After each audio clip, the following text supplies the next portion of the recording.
আসসালামু আলাইকুম এভরিওয়ান, কেমন আছেন আপনারা? আশা করি আল্লাহর রহমতে সবাই ভালো আছেন। সো ওয়েলকাম টু ইবিএফ ভাই লাইভ জিনের রাজত্ব পর্ব 10। আমি জানি না এবারও কি অনেক দেরি করে ফেলছি নাকি, কিন্তু আগের বারের থেকে একটু কমই লেট হয়েছে। এটার একটাই কারণ আমাদের আরো অনেক কাজ থাকে। আমাদের বিজনেস দেখতে হয়, আমাদের মেন পেজ মেন চ্যানেলের জন্য কন্টেন্ট তৈরি করতে হয়, তো সেই জন্য একটু টাইম লেগে যায়। এটার জন্য আন্তরিকভাবে দুঃখিত। তো আজকের পর্বতে বেশ কয়েকটা ভালো ভালো ঘটনা আছে, কিছুটা ভৌতিক, কিছুটা অলৌকিক, কিছুটা অদ্ভুত, সবকিছু মিলিয়ে ঝিলিয়ে আজকের পর্বটা। এবং আপনারা যদি চান তাহলে আমাদের সাথে ঘটনা শেয়ার করতে পারেন আমাদের জিমেলের মাধ্যমে, দ্যাট ইজ ebfbhai@gmail.com, যেটা স্ক্রিনে দেওয়া আছে এবং ডিসক্রিপশনেও দেওয়া আছে। তো বাড়তি কথা না বাড়িয়ে আজকের প্রথম স্টোরিতে যাওয়া যাক।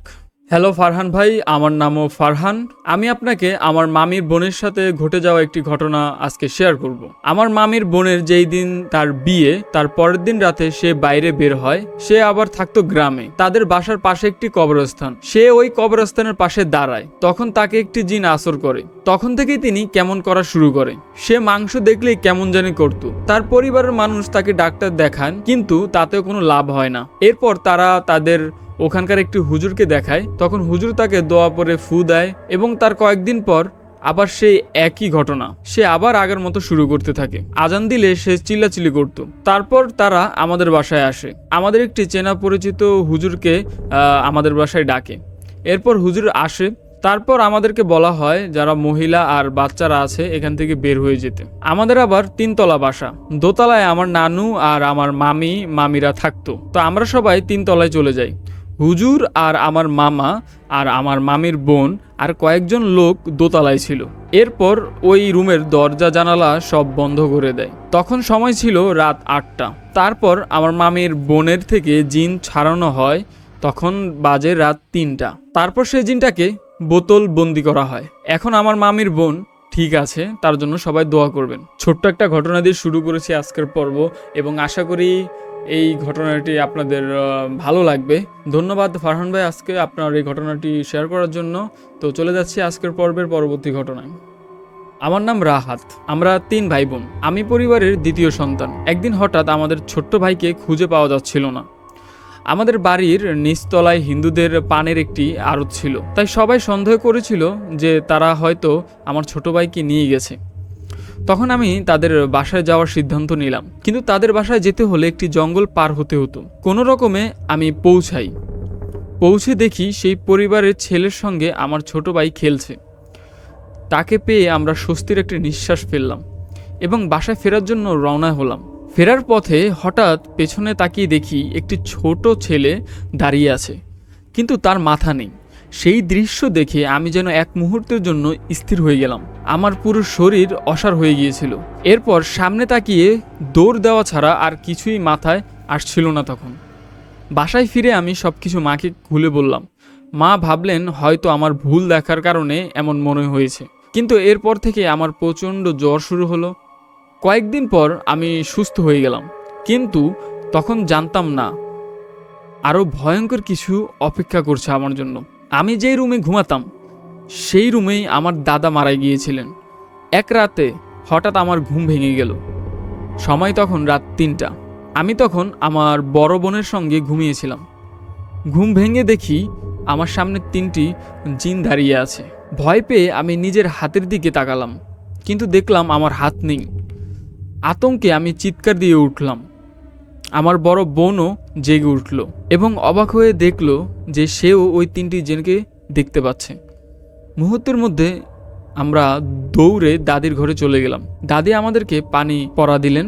এরপর থেকে আর কোনো অস্বাভাবিক কিছু ঘটেনি। এই ঘটনার পর আমরা যখন বিষয়টি পরিবারের সবার কাছে বললাম, তখন জানতে পারলাম আমাদের বাড়ির নিচে আগে একটি শ্মশান ছিল। হয়তো সেই কারণেই এমন অদ্ভুত ঘটনা ঘটেছিল। অসংখ্য ধন্যবাদ রাহাত ভাই আপনাকে আপনার ঘটনাটি শেয়ার করার জন্য, এবং ঘটনাটি বেশ অস্বাভাবিক এবং অদ্ভুত। তো আমরা চলে যাচ্ছি আমাদের পরবর্তী ঘটনায়। আসসালামু আলাইকুম, আমার নাম আরিফিন ইসলাম। আমি এবার 10ম শ্রেণীতে পড়ি। আমি আমার জীবনের একটি ছোট্ট কাহিনী শোনাতে চাই আপনাদেরকে। ঘটনাটি হচ্ছে আমাদের গ্রামে আমি গত বছর কোরবানি ঈদে আমার গ্রামে গিয়েছিলাম। তখন এক সন্ধ্যায় আমি এক দোকান থেকে চানাচুর খেতে খেতে বাড়ি ফিরছিলাম।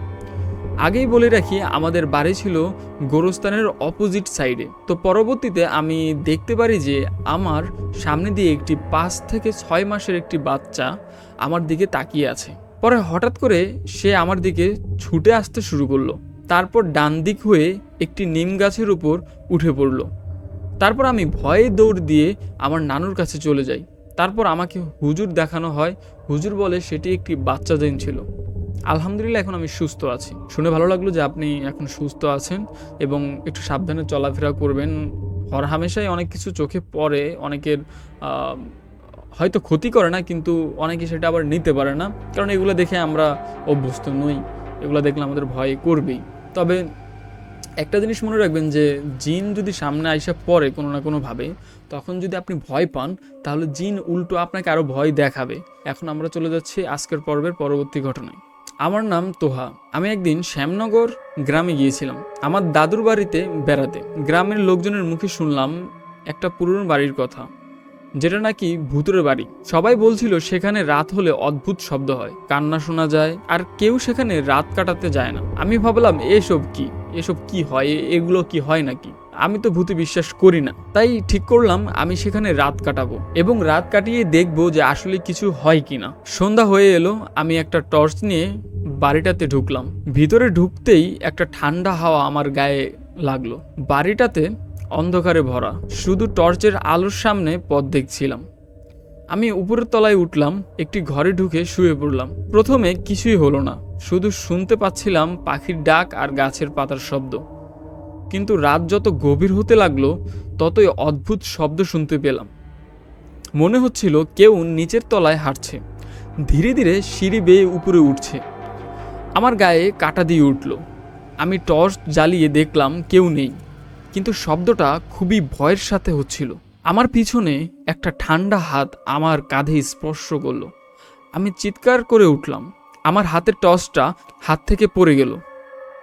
অন্ধকারে আমি কিছুই দেখতে পাচ্ছিলাম না, কিন্তু বুঝতে পারছিলাম কেউ আমার খুব কাছেই আছে। আমি দৌড়ে বাড়ি থেকে বের হয়ে এলাম। আমার পিছনে ফিরে তাকাইনি।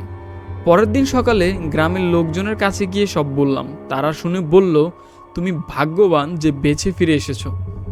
ওই বাড়িতে আগে এক পরিবার থাকতো, কিন্তু এক রাতে তারা রহস্যজনকভাবে মারা যায়। তারপর থেকে ওই বাড়িটা ভুতুড়ে হয়ে গিয়েছে। সেদিনের পর থেকে আমি আর কখনো ওই বাড়ির কাছে যাইনি। এখনও যখন সেই রাতের কথা মনে পড়ে আমার শরীর কেঁপে ওঠে। ধন্যবাদ তোহা আপনার ঘটনা শেয়ার করার জন্য। তবে এরকম দুঃসাহস আসলে না দেখালেই ভালো হয়। আমি বুঝতে পারছিলাম যে আপনি বিশ্বাস করেননি ভূত বা জিন, তাই আপনি কৌতূহলবশত গিয়েছেন। তবে কিছু কৌতূহল আমাদেরকে আসলে অনেক বেশি জীবনে ঝুঁকি নিয়ে নেয়, সেটা আসলে না করাই ভালো। তো প্রিয় দর্শক, আজকের পর্ব 10 এতটুকুই, কারণ এখন রোজার মাস, রোজা রেখে আসলে বড় পর্ব আসলে বানানো পসিবল হয় না। তবে চেষ্টা করব পর্ব 11 যেন একটু বড় বানাতে পারি। আজকের পর্বতে চারটার মতো ঘটনা ছিল এবং আসলে ঘটনা অনেক আসে, কিন্তু অনেকে হয় কি সাবজেক্টের উপরে ঘটনা লিখে পাঠায়, অনেকের ঘটনা আসলে অনেক ছোট হয় বা ওই রকম ভৌতিক কিছু হয় না, নর্মাল এরকম অ্যাক্টিভিটি থাকে। তো আমরা চেষ্টা করি যে বেস্ট ঘটনাগুলো আপনাদের মাঝে শেয়ার করার জন্য, যেন আপনারা শুনে সেগুলো নতুনভাবে এক্সপিরিয়েন্স করতে পারেন, নতুন কিছু জানতে পারেন।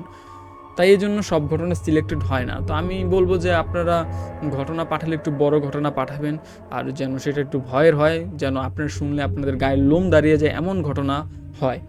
তো আমি এতক্ষণ ছিলাম ফারহান আপনাদের সাথে। আপনারা শুনছিলেন ইবিএফ ভাই লাইভ জিনের রাজত্ব পর্ব 10। আজকের মতো বিদায় নিচ্ছি। কথা হবে, দেখা হবে পর্ব 11-তে। সে অবধি সবাই ভালো থাকবেন, নিজেদের খেয়াল রাখবেন। আল্লাহ হাফেজ।